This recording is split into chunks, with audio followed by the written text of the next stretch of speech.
Welcome to the Grand Blanc Watchdogs podcast. I'm your co-host, Lonnie Adkins. And I'm Monica Shapiro, former candidate for Grand Blanc Township Supervisor. Lonnie ran for trustee with me in the last election because we both believe the township could be better. Okay, so let's talk Grand Blanc. Monica, what do you have? Today we're going to talk about the $24 million DPW and Firestation project. Let's start right in with that number. $24 million. That's a big one. How are we paying for it? ABC 12 didn't ask the question, and The View mentioned the old "we paid down our retiree benefits so we have more in the general fund" story, and about how we did that without raising taxes. But they have raised taxes. Yes. So they've raised taxes with the police millage? It's not them raising taxes, except, yes, the police millage, and now they're trying to do it again with the parks millage. But boy, they sure rushed out there to get the assessments back up. Yes, they raised but they're allowed to. In fact, they're required to by state law. You are paying higher taxes, and it's not the township's fault. They didn't raise your taxes except with the police millage. But you are paying higher taxes, and some of it is finding its way into our general fund. And the point is that they also like to say that none of it goes into the general fund. It all gets sent all over the state. It doesn't all get, a lot of it does. There's a ceiling on how much we can benefit in our general fund. But even within that ceiling, from between 2019 and now, we're currently getting about $6 million more into our general fund every year, and we're not seeing any increase in services because of that. And they still want to pass a parks millage. Seems like the priorities are out of whack to me. Yes. All that money and the amount of roads and subs that you could do for residents, or really put it to use where we can see changes and see benefits, things that benefit the community. Other way Mr. Bennett stated we were paying for it to M Live and WNEM was by putting aside money since 2019 so we wouldn't have to go to taxpayers. At several meetings, Mr. Limita has referred to having to raise DPW tap-in fees, permit fees, ordinance violation fines, water fees, and sewer fees to help pay for. He talks about raising these fees. He gave them a whole new fee schedule, and all the fees were a little higher. All to nice round numbers to pay for capital improvement. Those discretionary fees are taxes, folks. We just don't get asked to vote on them. Your assessment is out of their hands. It's set by a state formula.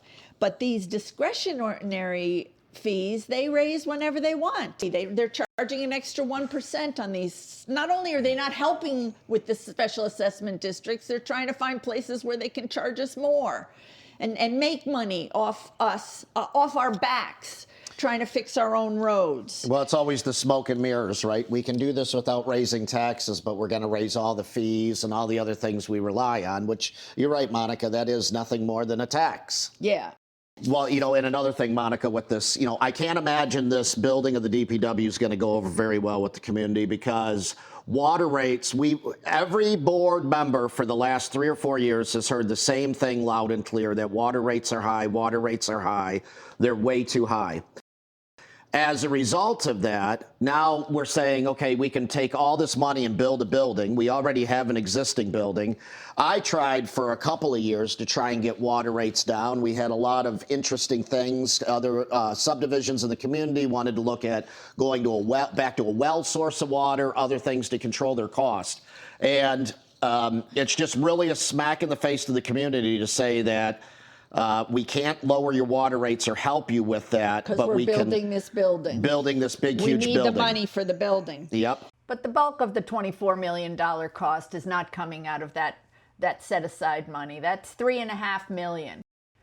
The bulk of the cost of this $24 million project is being shouldered by taxpayers, residents, by our township in the form of debt.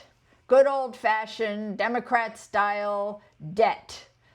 $18.9 million of the cost was bonded for. The board voted to take on bonding for this project on March 5th, 2024. They talked about bonding for the project. Then at $30 million was the cost, and they were going to bond for up to $35 million. The only thing they discussed was procedure. How could the public object if they wanted to object? They had to post it in the paper and then wait and see if anyone in the public sort of got wind of it. And if they would object, then they would have 45 days to circulate a petition to get it on the ballot. Hopefully that wouldn't happen. The only question that was asked is what would happen if the public did object. And the answer was the project would have to stop. So nobody said, didn't we just finish paying off a debt like that? We're going to turn right around and take on a new debt that's even a little more? Nobody asked, how do we pay a debt like this off? What does it mean to our future general fund? What if the general fund contracts in the future? How will we pay this off? Are we sure that we want to shoulder this and kind of bankrupt the township's future by saying from now until the end of 20 years, we're going to be taking at least $1 million out of our general fund and putting it towards this building? Well, the building topic, I think, is a sore subject for a lot of residents in the community, and I think that's why they try and do it quietly. It didn't go over well when they built the new police department, and to this day, if you go in that police department, it's like 50% vacant. There's all kinds of empty rooms in there. And we're still paying it off. $700,000 a year for the last 20 years. It's just ended this year. It's very hard to justify why a government needs a new building. Very hard to justify that to the taxpayers. I see no justification in it. I see none. And they didn't try. Well, they that's didn't right. try That's because right. that brings me to the thing. Davison is also building a great big municipal building. Theirs is township offices and police. So they're sort of doing our old Taj Mahal of police buildings now. So the board in Davison thought they couldn't do something like this without calling the public in and making a public meeting out of it, where a lot of people were able to give their opinions. And they had the facts, too. They had the real facts. It will cost us, and this is how much it will cost us. The bond rate is this. The payments will be that. Weigh in your minds, folks, if this is a practical project for us at this juncture. And they took them on a tour of the old facilities. We have Dennis's word for it. Dennis is saying, well, we're kind of busting out at the seams, so we really need a $24 million facility. Well, with the hubris of this current board, I don't think they could tolerate hearing from the residents. No. God, Monica, you go up there and, Scott wants to laugh. I mean, the hubris and the disrespect of, you're representing over 11,000 people. So he's not laughing in your face. He's laughing in the face of half of the community. Hope they remember that at the next election. And, the treasurer, Mike Yancho, I'm glad that he's watching the clock on residents when they speak and reminding them they only have 30 more seconds. I hope he's putting that much effort into the debt clock, or maybe he doesn't even know. I have a feeling he doesn't even know because Dennis just kind of oversees all the departments now, I think. Yes. I think I think the elected officials' capacity to do their job has been just, Scott likes to say, I love consensus building. So you don't have consensus. You just have people that agree. That's what you want. They're not agreeing to the issue because they don't have the pulse of the community. Or there would be disagreements and there would be discussions every time these things come up. So the building that we have right now is adequate. There's so many other priorities in the community, but Scott and Dennis, maybe they want the DPW named after them. I don't know, but exactly. That's their vision. It's their vision. It's their vision. It's their vision. Their vision is you put a bunch of factories next to some of our nicest housing stock at the south end of town. I suppose they could say that they're fulfilling, it's all word salad. They're fulfilling their commitment to the residents. They're going to develop the north end. What they didn't say is they're going to develop it with a new DPW building. Boom, done. Yeah. I guess the north end is all beautiful now, all ready to rock and roll. You're forgetting the flower pots. Oh, that's right. You're forgetting the new sign motto, a community in motion. And we paid $120,000 for the consultant, the branding consultant that came up with that. Plus overtime for the board to sit in on the workshops. Yes, and they just sprung it on us in the middle of August, that big picture in the paper and on the news of this board of do-nothing yes men with their hard hats and their golden shovel. And the proud announcement that We were getting a new fire station and DPW building for $24 million. Nobody came to his opponent and said, you know, how do you feel about this? What do you think the community thinks about this? Because I was at doors and I was hearing everybody was upset. What are we spending $24 million for? Why? The next meeting where they discussed the project was September 17th. They were announcing the contractor that the project had been awarded to, and the contractor was thanking Dennis, and Dennis was thanking the contractor, and it was a very nice, cozy thing. They spent some time congratulating Mr. Limita for, you know, he took his crystal ball and his pharmaceutical sales rep experience and his undergrad business degree, and he went over those blueprints down to the size of a broom closet, trying to reduce costs. And the final budget, yes, was $24 million, reduced from $30 million. And he said, I'm not going to bring in a project to the board that's just, you know, we're going to outgrow in a few years. This thing is going to be good. This thing's going to be good for 30 years. This thing's going to be good for 50 years. Because anything less than that would be fiscally irresponsible, financially foolish. Trying to anticipate needs 50 years down the road, building to anticipate needs 50 years down the road, going into debt to anticipate needs 50 years down the road. That's financially foolish. That's fiscally irresponsible. Anyway, the budget is, as it stands, $24 million. Mr. Bennett said that a lot of people in the community have been asking him, what do we need a new fire station for? It seems like we already have a fire station. So Mr. Bennett gave the floor to Mr. Limita, who told the story of how we had to scramble. Back in 2019, when the city and the township joint fire commission broke down. He went over the facts. We discovered through the use of one of Dennis's beloved consultants, a consultant who had no experience with evaluating fire need assessments. But anyway, the township was covering $280,000 of costs every year that the city should have been covering. We brought this to their attention, and they decided they wanted to break off and create. I can imagine the meeting where they brought it to their attention. Oh, yeah. Yeah. It was just a quick blitz, you know. If you read the newspaper accounts at the time, it's quite confusing, and it went on for a long time. That the township insisted that the city had to float a millage, and the city actually agreed to float the millage, and the millage passed, but that wasn't enough. And the negotiations went round and round, and it really wasn't clear to anybody, least of all your board at the time, Lonnie.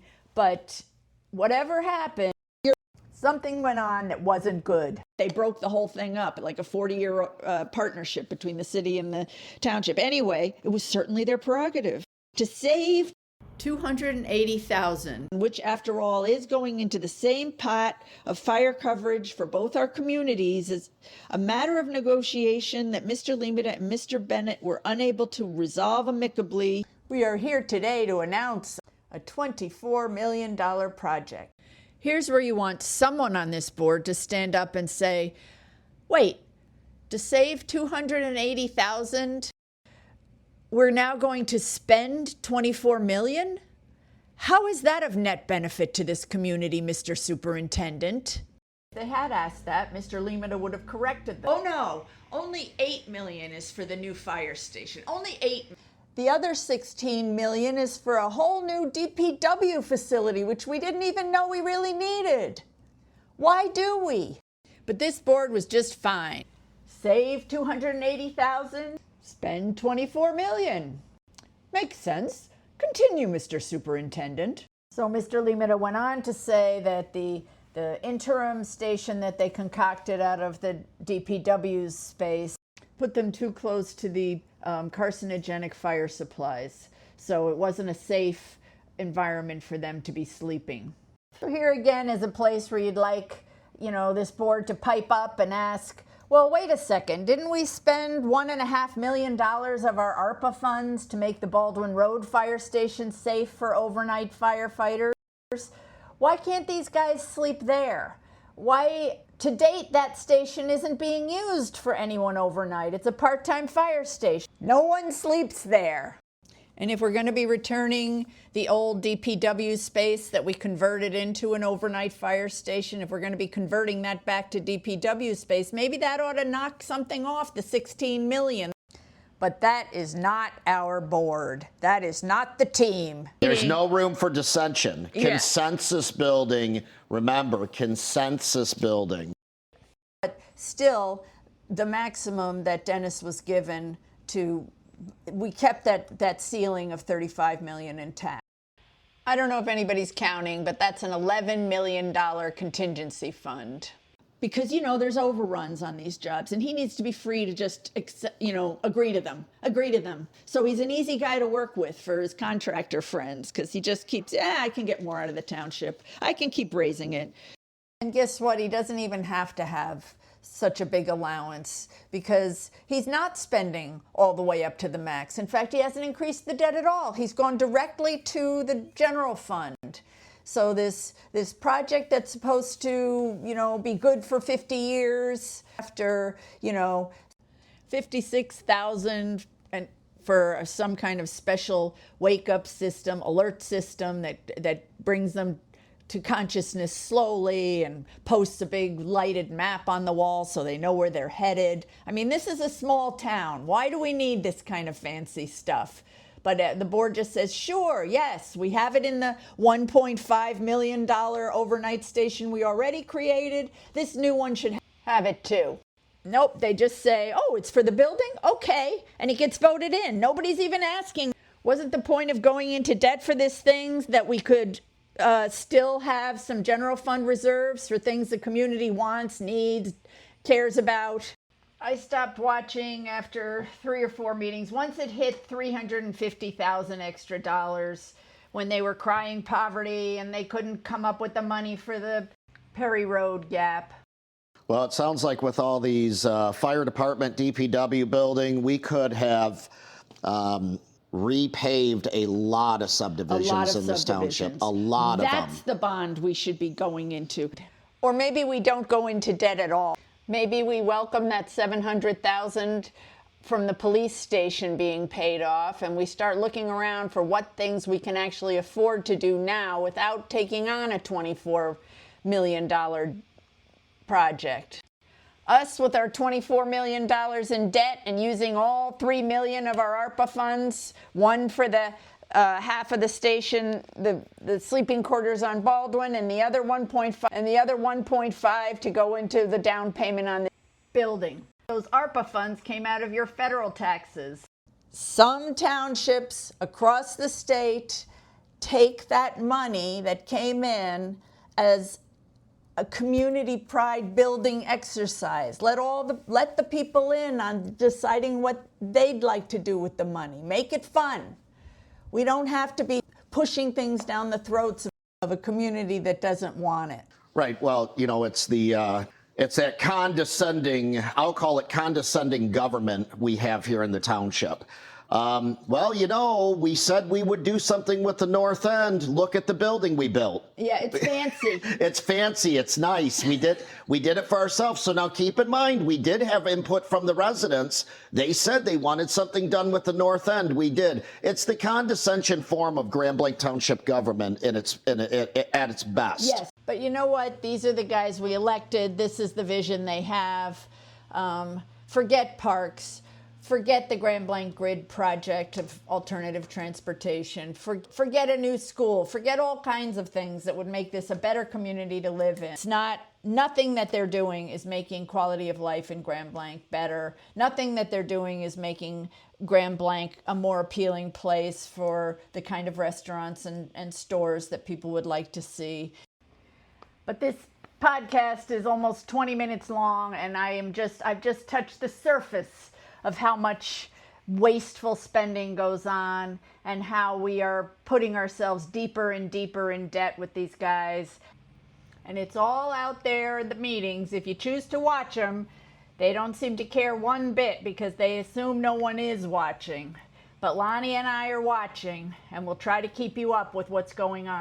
And make sure and tune in to the next episode, which is going to be vote no. Vote a big fat no on that parks millage they're going to try to saddle us with.